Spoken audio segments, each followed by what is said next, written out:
are increasingly deploying digital certificates and encryption technologies.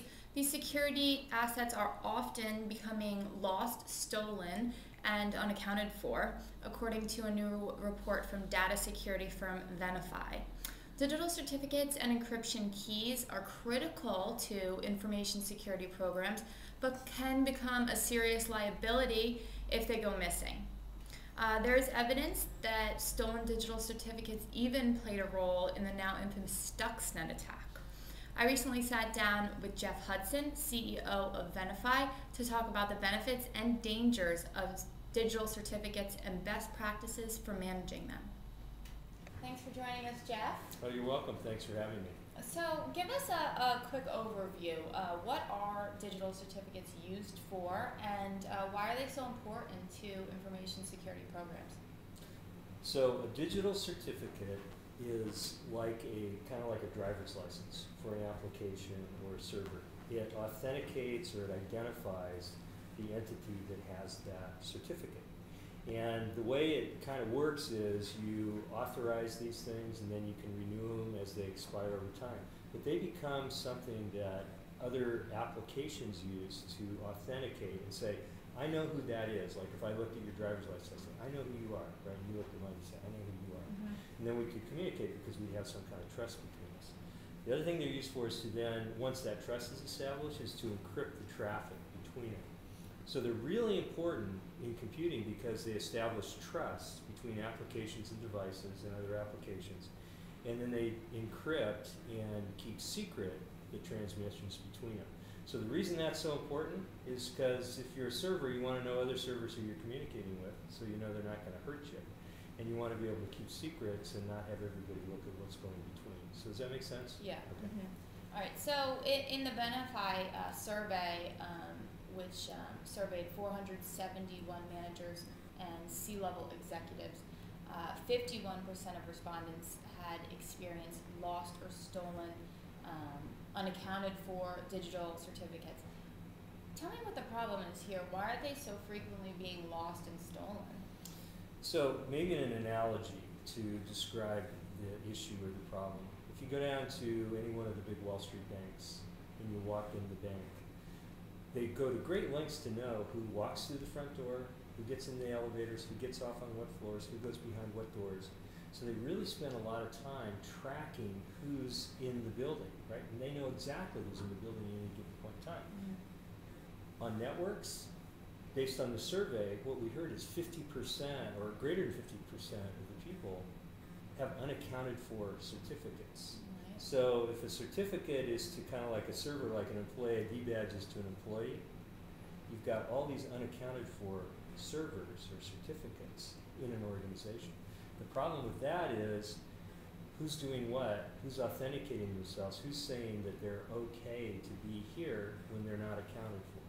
So this unaccounted nature, this unaccounted piece is really problematic. Right.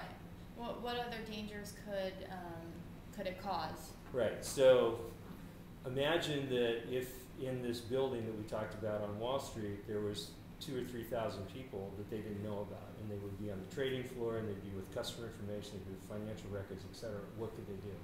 Same kind of thing with servers. And the thing is that people don't spend the time, nearly the time, to know what's on their network as they do to know the people that are in their building. And when we go in and start talking to customers and we help them discover all these certificates on their networks, a lot of times we'll say, how many do you think you have? They'll say, we think we have 4,000. And then we'll do the network discovery and we'll find out they have 6,000. So they have 6,000 certificates or 2,000 certificates on their network that they didn't even know were there. And that's a problem because that means that those certificates are acting like valid, authenticated, authorized devices and applications in that network. So let your imagination run wild. Stuxnet's a great example. So bringing it into the real world, tell me how digital certificates played a role in the Stuxnet attack. So the Stuxnet malware was a package that contained some different pieces, and one of them was a certificate that the malware installed on the network and authenticated the malware and the device was on to the rest of the network. Wow, that's really scary. It really is. And so what it did was then it went and messed around with the machinery that was creating the enriched uranium in that nuclear processing facility. So you can imagine that once something like that becomes well known and that kind of a methodology, that vector of attack becomes well known, it's going to be perpetrated by many, many more going forward. So get in the network, authenticate yourself, and then do whatever you want. Interesting. So tell Does us. that scare you a little? A little bit, yeah. Good. So tell us some best practices for encryption and certificate management. So for certificates, there's 3 or 4 things that people need to do to keep their network secure with regards to certificates. One is they always need to know what certificates are on their network and authorized and valid.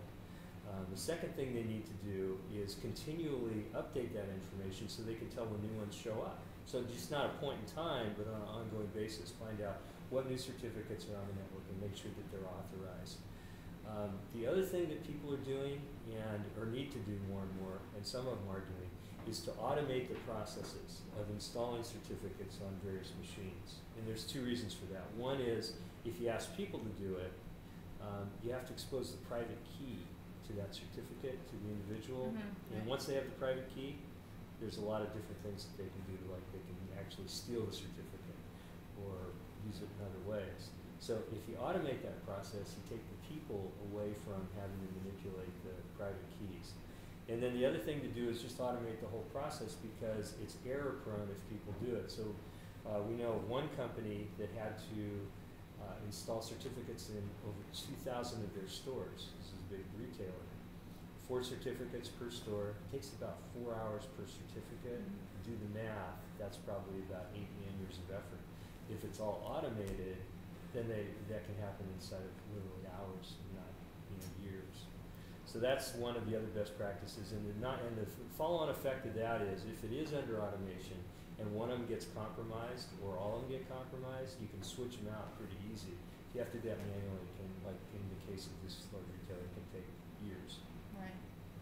All right. Well, thanks for going over this. It's been an interesting discussion, and thanks for going over the best practices as well. Well, thank you, Angela. And thanks to you for watching. Have a great day.